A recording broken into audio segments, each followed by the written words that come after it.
بسم اللہ الرحمن الرحیم۔ السلام علیکم۔ پہلی وحی سورۃ العلق۔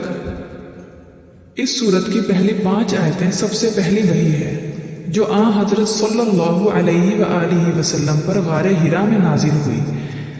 آپ نبوت سے پہلے کئی دن اس غار میں عبادت کیا کرتے تھے۔ ایک روز اسی دوران حضرت جبرائیل علیہ السلام آپ کے پاس آئے اور آپ کو دبایا اور کہا کہ پڑھو۔ آپ نے فرمایا کہ میں تو پڑھا ہوا نہیں ہوں۔ یہ مکالمہ 3 مرتبہ ہوا۔ پھر حضرت جبرائیل علیہ السلام نے یہ 5 آیتیں پڑھی۔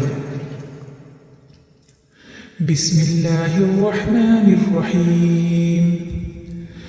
اقرأ باسم ربک الذی خلق خلق الإنسان من علق اقرأ وربك الأكرم الذي علم بالقلم علم الإنسان ما لم يعلم۔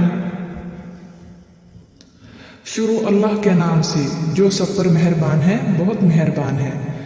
پڑھو اپنے پروردگار کا نام لے کر جس نے سب کچھ پیدا کیا۔ اس نے انسان کو جمع ہوئے خون سے پیدا کیا۔